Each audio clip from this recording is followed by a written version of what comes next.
Trae Young, a bitch. Doug defends him. Not a bitch. I have no comment. Quality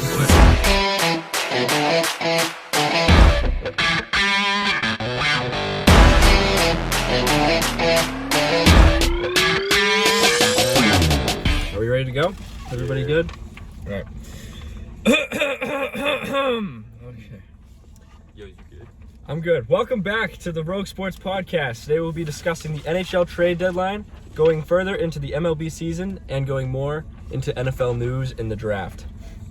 All right, first off, we got the NHL, the trade deadline, and we have an interview with our buddy Tim back here. Welcome to the pod. Happy to be here. Thanks for having me. Our hockey expert. Yes, because I don't know shit about hockey. Same here. Same with this guy. Doug knows a little bit, right? Yeah, decent amount. Okay. All right, you guys can take it away. All right. Go right ahead. Tim, who do you think made the best deal? Let me give you a breakdown of some of the biggest moves. The Caps got Michael Raffle and Anthony Mantha for Jacob Vrana, Richard Panik, and a few draft picks. Yeah. The Islanders got Zajac and Paul Murray. The Lightning got David Savard. And the Bruins got Taylor Hall, Curtis Lazar, and Mike Riley. I think overall, there were a lot of good additions by a lot of good teams, and it kind of balanced the competitive playing field going into the playoffs. But I still think the Tampa Bay Lightning are easily the best team in hockey. Just adding David Savard was, I think, a really good move for them, especially with the thick back end that they have, and the best goalie in hockey with Andrei Vasilevsky. So, yeah, they're kind of unstoppable. And they're probably going to get the biggest biggest acquisition by the playoffs than any other team at the deadline with a healthy Kucherov. Yeah, he's the guy had 120 points a couple years ago, He's a stud. and they are lethal offensively. So you're asking for trouble with that. So like I said, the Bruins got Taylor Hall, but do you see it working out for them long term? He waived his no trade clause for Boston, and that was the only team that he would waive his no trade clause for. And he's always said that he's wanted to play for Boston. He has ties with Bobby Orr being his former agent, and that's why he wore the number 4 for several times in his career. So I do see him re-signing with Boston. Maybe I'd expect no more than 4 years, probably 3. People were saying a lot of people in Boston weren't really behind the trade fully. They said because he's had a slump the last couple of years. I'm all for it. I think for the price that they got him at, they got him and Lazar. I think the Lazar and Bjork swap is completely equal. They're both, Bjork's not so much a highly touted prospect as Lazar, a former first-round pick, but they both haven't really panned out. And only giving up a second-round pick, that's not really a high price. The Sabres handled that very badly. Yeah, Don Sweeney for the Bruins. He had a pretty good deadline. All 3 of his guys already has points, and 2 of them are on 2 multiple game point streaks, and they're 3-0 since the deadline. Yep. So with all the moves that happened, everything that we just talked about, who do you think has the best chance of finally beating Tampa Bay and then winning the Stanley Cup? I think it's either going to be Toronto, Vegas, or Colorado. I think those are the 3 best teams in hockey behind the Lightning right now. I was a little surprised with the lack of moves by Colorado and Vegas. I expected them to go out and get bigger players, but they have a really sound core of players on both of those teams, and I think they'll be all right in the long run. That's going to be a hell of a playoff series in that division. True. What division is that? That's the West. That's a tough division. Colorado and Vegas. Yeah. That's gonna be like a Stanley Cup final in its own division. Oh yeah. All right, that's all I got for you. That's all you got for hockey? Yeah, that's all we got. Okay, cool. We'll move on to the NBA. Tim, do you want to stay or you can go? Whatever you want. I gotta take off, fellas. Alrighty. Thank you for the time. It's been a Much pleasure. It appreciated. was nice. Thanks for Good. coming, Tim. It's much appreciated. Have a great day. If we need any advice or whatever, he'll be here next time. So, all right. Time at work. Hockey All right. specialist. You guys just got the first look at Tim, First look at Buddy Tim. our resident hockey expert. Our buddy. I turned your thing down a Insane. little bit so you don't get too hot. Much appreciated. That was funny. The music was on and Mike just goes. Turns it down. Oops. Okay. It got a loud part. I was like, I gotta do this. I didn't even notice it was on. All right. We're moving on to the NBA. LaMarcus Aldridge retired. Apparently it was heart problems, you said. Yeah. So, Came out of nowhere. obviously it's serious stuff. You don't want to play with that. I had a buddy on my my high school basketball team that had heart problems, so we had to sit out a little bit. Tom Considine, remember him? Oh, yeah. Yeah, so he was out for a little bit because if you get your heart pumping extremely fast and you already have problems with it, then your heart could probably explode or something. Like that's not good. Yeah, he knew it before because it was one of the games they played, and he was like, he had trouble just getting ready for it, getting like up and ready, good to go. Yeah. It's never a good sign. Here's my question to you fellas. Might be a little obvious, might not to some others, but is he a Hall of Famer? No. Good player, not Hall of Famer. I think he might make it. He's not like a high-end scorer, I'd say, like all time. He never won a title. I think he's gonna make it. Didn't he win a title? No. He Was he scored, not with the Spurs? he scored over 20,000 points in his career. Who was he with when the Spurs won the championship? Was he in the league? No, Yeah, he was with Blazers. that was before. Okay. He joined the Spurs in 15. They won in 14. So he doesn't have a ring. No, but he has over 20,000 points, and was the face of the Trailblazers for a good bit. Right. Until Dan came. I mean, championships aren't everything. You see that with obviously Allen Iverson. They're a good but chunk. he's Allen Iverson, so. They're a good chunk. it's a deal breaker. But I think he will still make it regardless. I don't think he'll make it first ballot or anywhere near it, but I think down the line, I think he'll make it. Right. Yeah. That's pretty much it. Yeah, good for him to cut it off early. Yes. before it Respect. became a problem. Mad respect. Health comes first. You know, it's not easy to do that. Yes. All right. The Celtics came out of nowhere. Well, not really. I kind of expected it.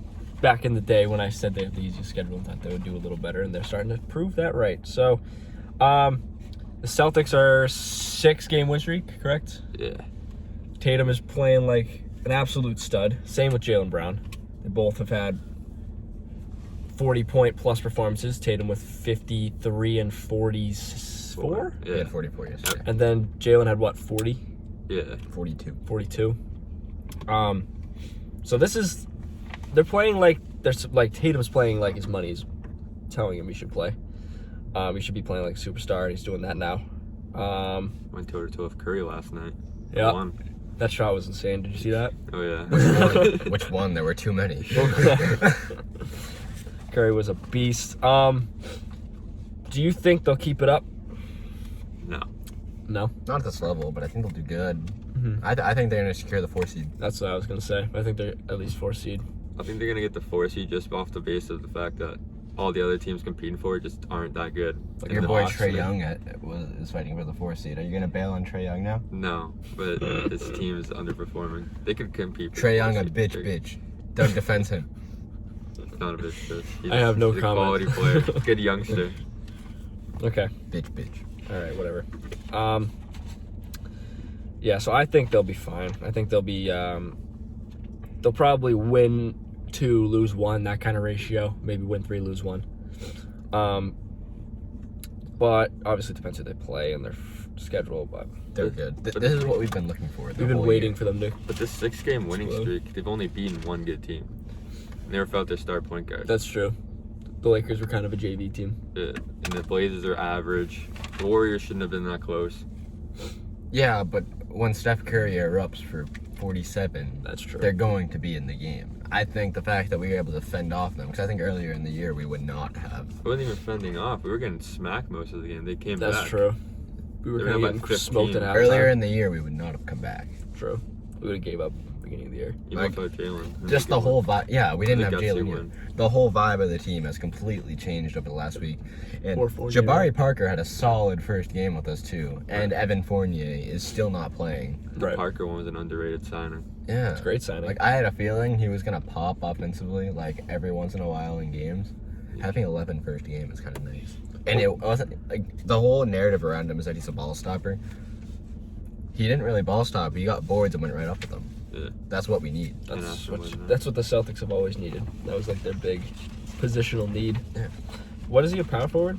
Yeah. Small forward, maybe? Yeah. He's Call him on a his wing. Call him a wing. Okay, so we'll call him a forward.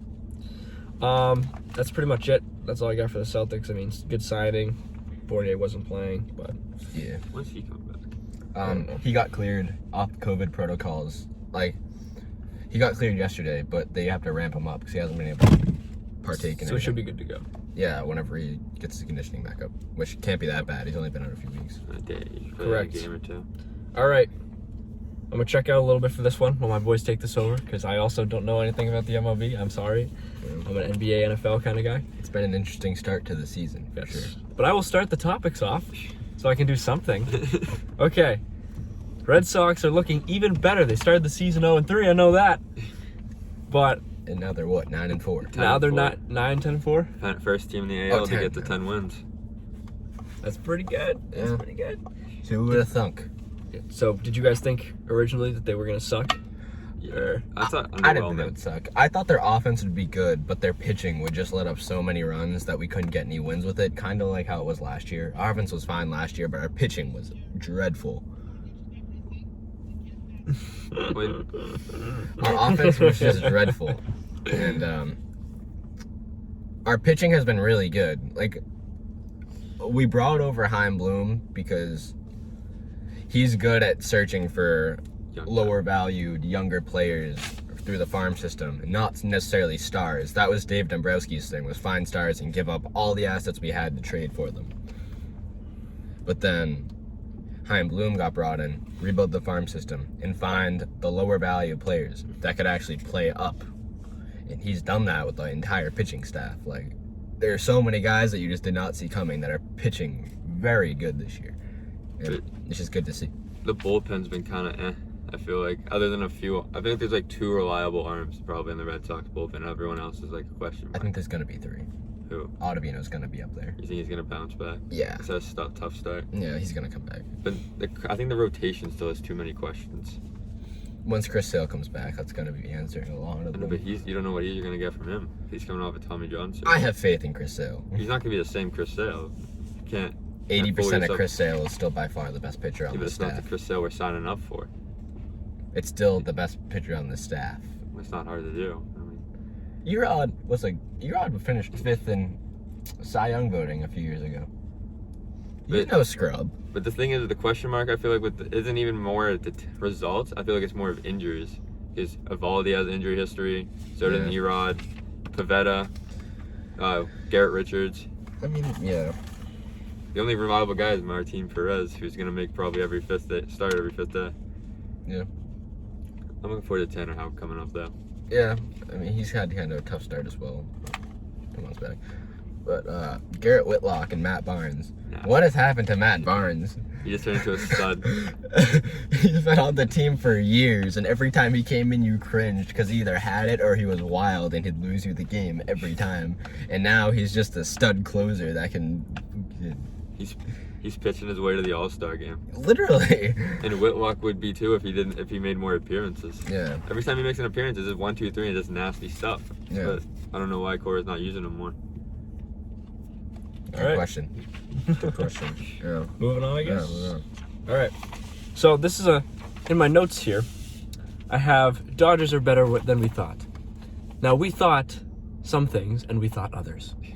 So No one thought the Dodgers weren't going to be amazing. Everyone knew the They're Dodgers were the 13 best and team. 2, and they swept the Nationals, who are a good team. Their record isn't showing us thus far, but they're a good team without Mookie and Bellinger. So not just top. They're not top heavy. They're not that kind of team. They're loaded with stars 1 through 25 on their Yeah. roster. It's impressive.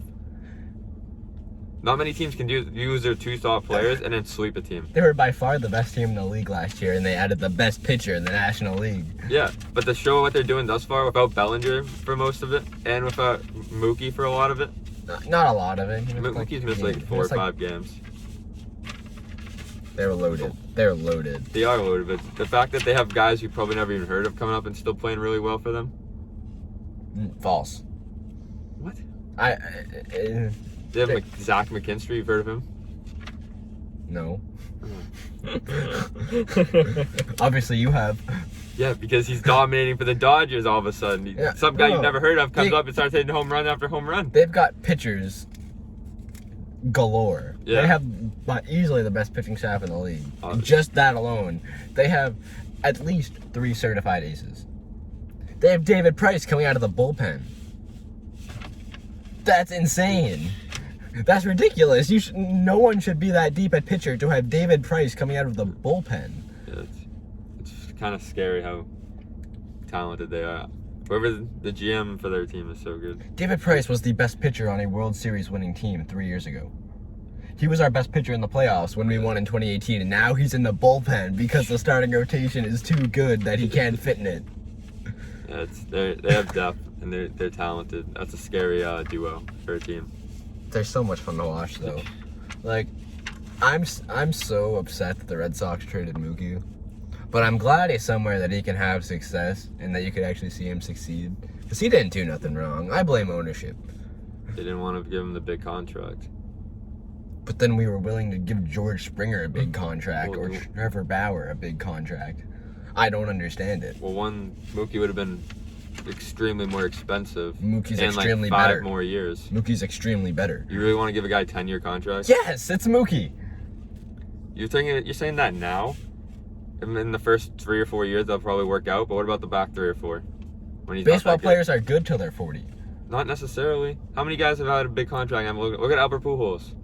Mookie ain't Albert Pujols. He's Albert athletic. Pujols is one of the greatest hitters of all time. First of all, Yeah, but but Pujols, you can't say that. Pujols was old and lied about his age when they gave him that contract. They lied about his age. Did they not see his birth certificate? Did the MLB not know the age of their players? What do you mean he lied about his age? I've seen a lot of things that Pujols lied about his age and that he's a lot older than he said he was. I don't know. He doesn't look. Conspiracy Way- theory, but I believe it. I don't know. Because he man. does look like it. He looked like he's always had like an old man game. You know what I mean? I guess, but he's still one of the best hitters of all time. I mean, yeah, I know. The big contracts don't always work out. Let me just say. Until they do. Well, you're gonna say that for the first. Oh, what 3 or about 4 that years. Patrick Mahomes one though? I'm telling you, quarterbacks are different. That's 10 years. That's a great That's a lot of quarterback. years. Best quarterback in the NFL. Just talk just yet. Topic number 3 for the MLB. We got the Dodgers versus Padres series, kind of piggybacking off the last topic. What do you guys say about that one? This is really the series everyone's been looking forward to all year, and well, it's pretty much lived up to the hype. The games don't look that close, but the last night game the Dodgers won 2-0. It was a close game. I was watching the highlights. It was literally it felt like a playoff game the entire time. There was big plays, players were chirping, it was everything like that. Friday night the Dodgers won. It looks worse because it was 11-6, but they did it in 12 innings. Yeah, they just So- went off. Yeah. They just went off in extras. Yeah, so these two teams are uber talented. So far, the Dodgers have gotten the best of them, but it's been a really exciting series and it's lived up to the hype. Both have insanely good young players. Both have insanely good pitching staffs. Everyone knew it was going to be a tough series, but this is just so much fun to watch. I'm so glad Tatis came back just in time for this series. Tatis. The world needed that. Our guy. He's so exciting to watch. He's the future face of the MLB. Not saying he's going to be the best, but he's like the most electric player. He's so easily marketable. He's going to be the face. Brings the mojo, you'd say? Yeah. What would you guys, if you were to predict the series? Dodgers win, just because I don't think there's anyone in the league that can compete with the Dodgers. They've kind of manhandled. Even though it's been close, I don't think there was any doubt that the Dodgers were going to win each game. Okay. Pretty simple then, I guess. All right. Thank God. We're moving on. We got the NFL. Something I know stuff about. All right. Now, big debate here. I still don't know my position because I probably should have thought about this before the pod, but that's okay. I'll come up with a quick decision. Julian Edelman has retired. The big debate going around, is he a Hall of Famer? I guess that depends on how much you account playoffs. What do you guys think for that one? Is Julian Edelman a Hall of Famer? You got this, Dick. I got some pros and cons for him going to the Hall of Fame, something to help him won't. So for something that would help him, he's second in the most playoff receptions and playoff yards of all time, only behind the great Jerry Rice. That's kind of crazy. He has 620 total receptions in his career, 6,802 total yards, and 36 touchdowns, and he's a 3-time Super Bowl champion. But And a Super Bowl MVP. Yeah, and a Super Bowl MVP. Yeah. But the thing that we're gonna hold him back is in his 11-year career, He's only played 137 games, playing the full 16-game season twice. And he has 0 All-Pros, never led in a single wide receiver stat ever, and he's never made a trip to the Pro Bowl. Pro Bowl thing probably kills him a little bit. He's never been a top 10 receiver in the league. That's true. Like, I think it's a close call just because of playoffs, but like, Hall of Fame, it's the Hall of Fame for a reason. It's the best players of all time. And although I think that his playoff success definitely does help his case, you can say he was like one of the worst number 1 receivers in the league his entire career, because whenever he was a number 1 receiver, he would be one of the worst number 1s in the league. I think this year. He was just injured. Like, I don't know. Like, he as a number 1, Brady trusted him. That's all great, but he was never anywhere close to the best receiver in the league. I just don't think that can make the Hall of Fame, no matter how good his playoff stats were. I'm going to have to agree with you, unfortunately. It sucks as a Pats fan to say he's not going to make the Hall of Fame, but I just think the regular season stats are not even close to enough. And I feel like the playoff stats are inflated a bit just because, like, when you're playing as many games as he is, making consistently deep playoff runs, I feel like the stats are just going to add up as compared to somebody who can't make the playoffs. Like, you still got to do it, but, like, the opportunity has risen for him. I don't think that can be used against him because he helped him get there. No, it's not, but, like, you just got to take that in there. Take that into consideration. Sure. All right. It's kind of going pretty quick. All right. It always does. We got a mock draft. Time flies when you're having fun, everybody. NFL mock draft. We're going to go in a circle, like school, and we're going to say our piece. Might not be a long piece, but whatever. All right. Let's make this stretch. Now, we have to say, we do have one trade happening. And yeah. We are going off of Mel Kiper's mock draft as far as the list of teams, and he had the Patriots trading up with the Cowboys at number 10 in the most recent mock. So we have the Patriots drafting at number 10 instead of the Cowboys, because we had to predict the trade because we know something's going to change in the top 10. And so we decided on one trade, and that was the one trade Kiper had. So we decided to use that one. Okay. For number 1, this was a really tough decision. After further consideration, I have Jacksonville taking Trevor Lawrence number 1. It's a bold pick. Yes. What do you guys think about that one? I have Mac Jones, number 1 overall. He fits the system. He just fits the system. No. Trevor Lawrence. This isn't a hard one. Still our number 1 pick. Yeah. All right. Number 2. Who wants to say their number 2 pick? Zach Wilson. I'll just go I think it's still pretty obvious. Zach Wilson. That's far and away the second best quarterback in the draft. He's a great talented player. I disagree that he's far and away the second best quarterback in the draft. I think Justin Fields is the second best, but that doesn't mean I don't think the Jets are going to take him. That's what all the rumors are. That's what's going to happen. I understand his arm talent. If Patrick Mahomes wasn't in the league, I don't think he would be ranked second, but I think the Patrick Mahomes comparisons are kind of exciting the Jets a bit. Mm-hmm. Well, he makes magical plays happen, like Pat Mahomes. Just saying. You had to bring up Patrick Mahomes, didn't you? I brought up You Pat brought Mahomes. up. What do you brought up mean? Pat Mahomes. Don't come at me like that. Okay, I zoned out for a second. You're lucky this time. I'm gonna get you next time, though. All right. It'll happen again. All right. Don't worry. Number 3. Number 3. Because I have Zach Wilson too. So. Yeah. I think this is where the draft really starts because the first 2 picks are locked in. The 49ers at 3 control the entire rest of the quarterback landscape of this draft. I have the 49ers, so Mac Jones has kind of been the rumor since they traded up to number 3, but I just refuse to believe that you can trade 3 first-round picks for Kirk Cousins 2.0. I feel like you have to go with Justin Fields just because of the potential and athleticism that he has. And imagine a guy that can make as many plays as he does with his legs in Kyle Shanahan's offense. That would be lethal.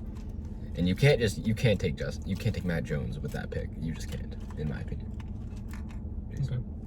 I have Trey Lance going to the 49ers just to mix it up a little bit. I feel like should they take Fields over Lance? Yes. But I think that they're going to pick Lance. I don't know. I just have a funny feeling, and I want to mix it up because I don't want to have the same pick as them. So that's pretty much my reasoning. Well, he is a developmental guy, and they have a year of Jimmy Garoppolo they can use up to develop him behind. So that would make some sense. That makes some sense to me. Lance has a lot of similarities to Josh Allen. Big boy, strong arms, True. mobile. For 3, I have Mac Jones going to the 49ers.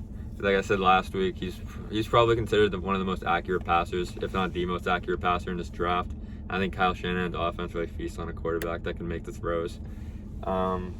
He's not the most athletic, not the most talented, but I think the Niners really like him based off his passing ability. I think he's going to fit their system well. And yeah, Mac Jones to the Niners. Lock it in. Lock it in, baby. Lock it in. Okay. Number 4. Am I going first this time or? Yep. Okay. I have them taking Kyle Pitts. Do they need a tight end? No. Are they going to draft a tight end? Probably. Kyle Pitts is just, the talent is off the charts, one would say. He could pretty much do anything. Could he play wide receiver? Sure. Could he play tight end? Sure. Could he play running back? Probably. Probably I don't know. Quarterback. But yeah, I mean, they already have a really good passing offense when Julio's healthy, which who knows when that is. But they could go defense. We were talking about this earlier. There's no real defensive option they could take with the 4 pick unless they trade down, which in this case, we're saying that they don't trade down. So I just went with talent here. I mean, not really positional need, but just talent. So, Douglas? I had Pitts also going to Atlanta. I think they really want like a stud tight end because Hayden Hurst was okay. They don't necessarily need the tight end position filled, but like it never hurts to have a star there. They already have 2 stars at wide receiver. If you get Pitts, you have 3. You have probably the best trio in the NFL. I feel like you can make the case. Talent-wise, Matt Ryan will have a ton of weapons. He could really rejuvenate his career and could bring the Falcons back up top on the rise. Okay, I want to put a disclaimer in this one. I do not think Atlanta will be picking at this. I think some team is going to trade up with them, whether it be to get a quarterback or whether they get Kyle Pitts. Right. There is just no clear team that has been rumored to have interest in this 4th pick. I have not seen a single team to have rumored interest, so we couldn't have put this on because if we put the wrong team on there, that would screw up the entire mock. We can't do that. Mm-hmm. But if Atlanta does pick here, they should trade down and get defense, yes. But they have to get Kyle Pitts simply because he's the best available. And I don't really see them getting an O-lineman here at the 4th pick. Definitely don't see them getting a receiver. So, I mean, like, process of elimination, you kind of have to take the best player available at 4 in Pitts. And that would just make them a lethal offense. Okay. We good on that one? Number Yes. 4? Good. All right, we're moving on. Number 5, passing this over to Doug. Bengals with a number 5 pick. So, like, Frankly, the Bengals should go O-line, Penei Sewell. That would be the smart decision, but it's the Bengals, so they're not going to do that. They're going to make their new star quarterback happy, Joe Burrow, and get Jamar Chase, his security blanket back at LSU. His favorite receiver probably ever. Do I think it's a smart decision for the franchise? No, but they really want to have that passing attack for Burrow, so I guess Jamar Chase going to Cincy. I get satisfying him with his college buddy, but I think Joe Burrow would be quite happy not getting ripped apart in the backfield because he doesn't have an offensive line. And by the way, T. Higgins and Tyler Boyd are no scrubs. No. So you have to take Penei Sewell. He's he can be a stalwart on your offensive line for the next 10 to 15 years. He will be Joe Burrow's best friend. I don't care if Jamar Chase went to college with him. If they take Jamar Chase, 1, Joe Burrow does not know what's in his own best interest if he's pushing them to take him. Or 2, the Bengals are even more dysfunctional than we all thought. Yes. I think, like what you said, I think Joe Burrow has like a huge influence. I feel like whatever he says goes. Like if he says like draft this guy, they probably will. Unless they just don't want to do that, but I don't see why they wouldn't want to make their quarterback happy. I'm going with Brandon on this one. I'm going with Jamar Chase, just because they went to school together. I mean, obviously they should take the O tackle. That's the smart move, but I don't know, when there's opportunities to draft a guy that you went to school with and know very well and have thrown the ball to for however long you were there, that just doesn't come around often, I feel like. Can I say something Go before ahead. we move on? They only had one good year together. When Joe Right. Burrow was throwing him the ball in LSU in 2018, Mhm. Jamar Chase had a very average year. He wasn't great. Right. It was just 2019 when they both popped off. They had one good year together. It's not like they spent all their 3 years in college together. Right. It's not like that. They had one good year. Right. Well, I'm just gonna go with it because like I said, I don't know. I feel like he just wants another guy to throw to. I mean, he has enough weapons as it is, but I mean, he went to school with them, so Yeah. that's what I'm gonna go with. All right, Mike, are you taking number 6 first? Sure. So at 6, I have Miami. I was the one guy that didn't have them taking Jamar Chase before. I have them taking Jamar Chase here because I think so. The Dolphins traded back to 12, back up to 6, clearly because they wanted first option at one of these wide receivers. And I think Jamar Chase is the most physically gifted. I'm not going to say the best because I honestly really like Devontae Smith out of these receivers. I think he's the most talented. He's big, he's fast, he can jump. He's kind of got it all, and I feel like that would be great for Tua to have. Yeah. I think best case scenario for this pick is someone trades up to 4 to draft a quarterback, and Kyle Pitts falls to 6. I think that would be best case scenario for the Dolphins in this spot, but I don't see that happening. So I have them taking Jamar Chase here. Okay. I have them taking Penei Sewell. I think they're going to stick with Tua next year. Obviously, you do too if you think that they're going to take Jamar Chase. So I think that, obviously, Dolphins, who do they have? Devontae Parker. Who did they just pick up? I'm Will Fuller. blanking out. Will Fuller. So they have 2 solid options at wide receiver. Could they make a solid playoff run with those 2 guys? Not sure. I don't know. Maybe not. No, Tua. So I see why Jamar Chase would be a solid option there. Obviously, I have Jamar Chase earlier. So if you can't get Jamar Chase there, might as well protect your quarterback a little bit. I mean, you could go Devontae Smith, but I have him going a little later. So I have them protecting their quarterback and picking up Penei Sewell. Have them, the Dolphins taking Devontae Smith, the reigning Heisman winner. He's very talented, and I think that's what the Dolphins need to build around. I think he could be their number 1 guy if he goes there his rookie year. He's someone I think Tua, who has history with, could really work with throughout his career and really build each other up. It'd be the best fit for both of them. Agreed. By the way, I think it's like all but confirmed that the Dolphins are keeping going with Tua. They would not have traded out of 3 if they didn't trust Tua. Yeah. So they're all in on Tua, and I'm all in on Tua. I personally really like him. I think it's good that they're staying with him. Good. Well, it was his first year. Should we And throw a they- Tua debate in? Because we still have plenty of time. Yeah, it doesn't need to be that much of a debate. Mhm. Like, they were trying to ease him in clearly. They didn't let him loose, quote unquote, like they did with guys like Patrick Mahomes. I'm not saying he's like Patrick Mahomes, but they didn't let him loose like guys like Patrick Mahomes or Josh Allen. They let them make mistakes. Brian Flores, they have a really competitive team already. They want to set him up, screen game, easy. Like Tom Brady did when he first came in the league. Like Russell Wilson did when he first came in the league. They had a defense. They just had to have him control the game and not make mistakes, which is what Tua did. When they got really far behind in games, they didn't want Tua pushing the ball down the field too much, so they brought Ryan Fitzpatrick in. I think that'll change. I think he'll get more opportunities this year, especially with his new wide receivers. So I just don't understand why you got him number 5 overall, and you don't trust him to make plays. I know you want to ease him into injury history or whatever, COVID year, but like you didn't draft him 5 overall to be a game manager and have 30-something-year-old Ryan Fitzpatrick outplay him. Frankly, I feel like that's unfair to say because they brought Ryan Fitzpatrick in to make the big plays. knowing that Fitzpatrick either makes the big plays or gets an interception every time. And he did make the big play against Yeah. Oakland. Yeah. That was a pretty good play. Yeah, he did what he was supposed to do. And they just didn't want Tua trying to make those. Not to say he couldn't do it, but they didn't want to push him too hard. And I understand that. They brought him in because they didn't expect Tua really to play at all. They saw this as like a development year for him. Exactly. It wasn't a big play. It was to be the starting quarterback. I don't even know why it changed though. That's about it we got for that. Yeah. All right. Number 7. Who's up to pick first? You're up. Is it me? Yep. Okay. Ooh, yay. Mhm. All right.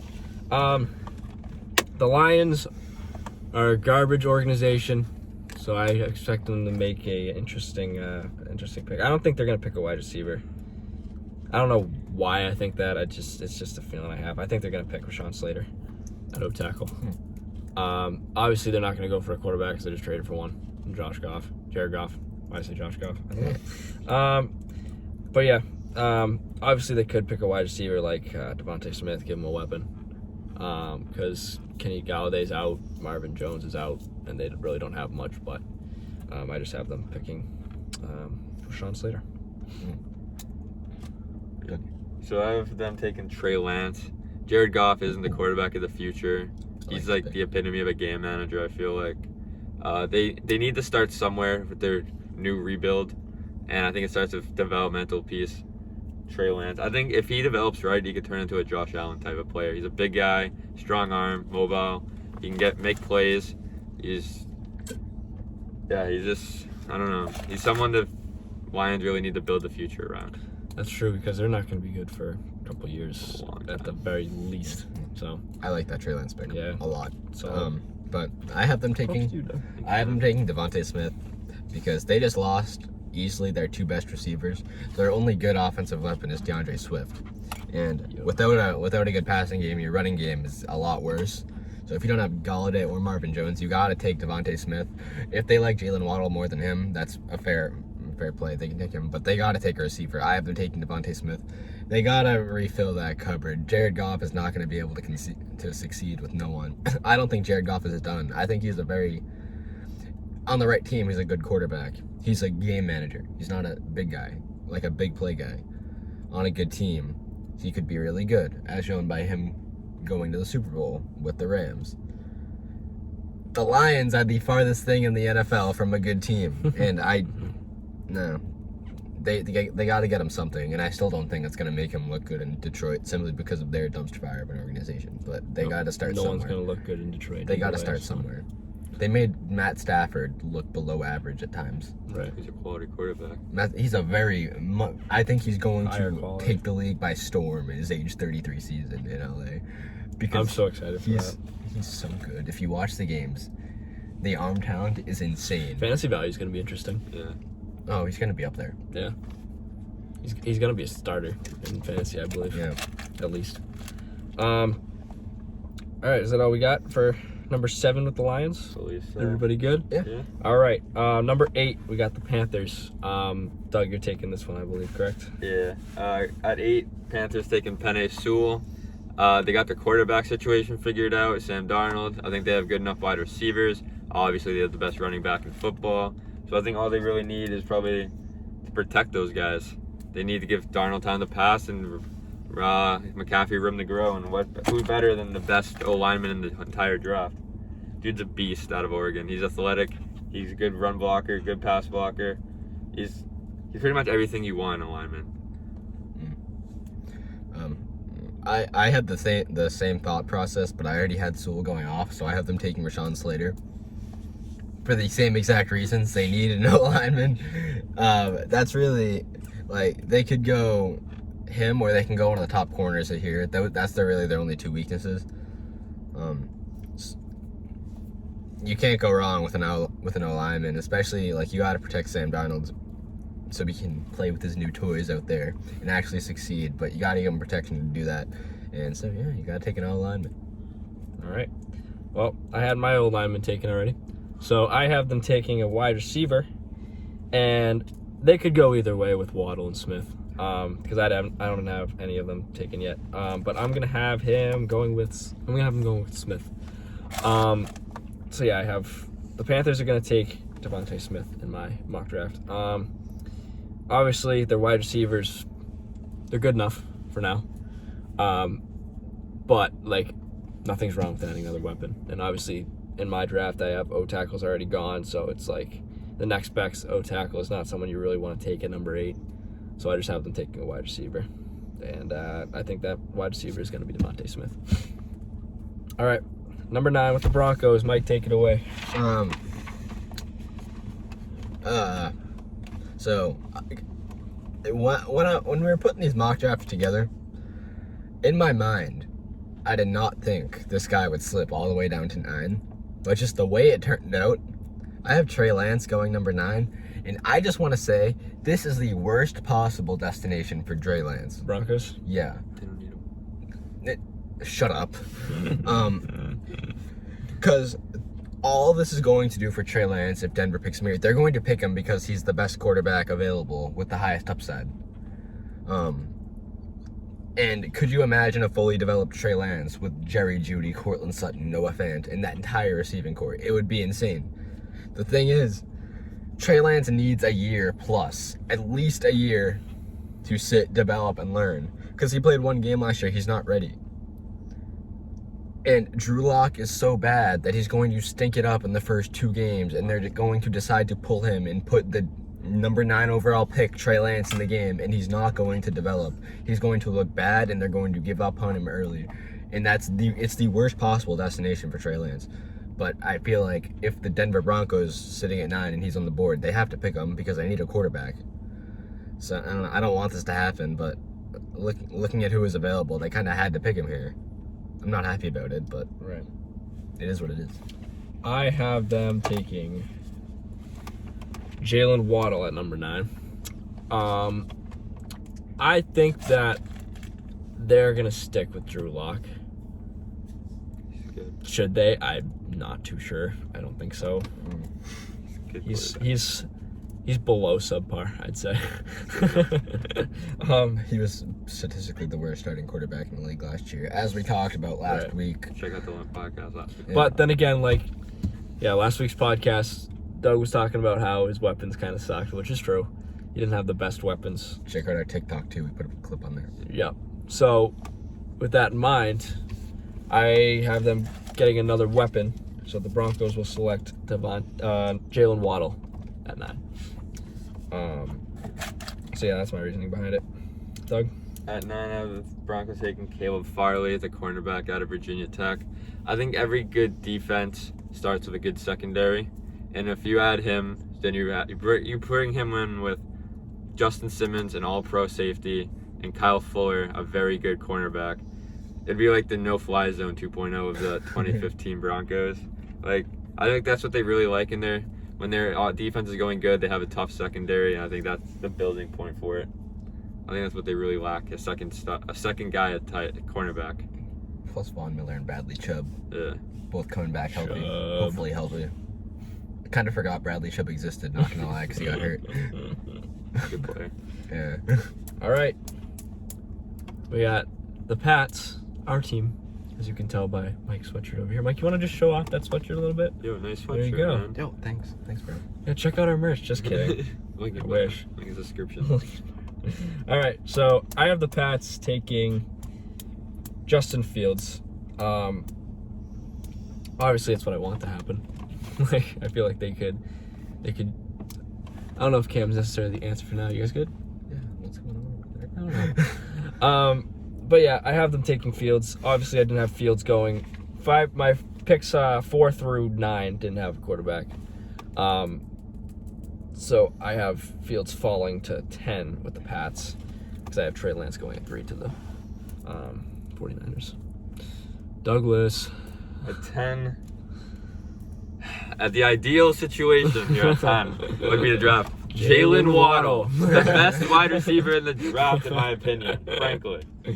Anyways, he's Tyreek Hill 2.0, and who doesn't want Tyreek Hill? But I don't want my wide receiver to beat his kid. it comes with it happens.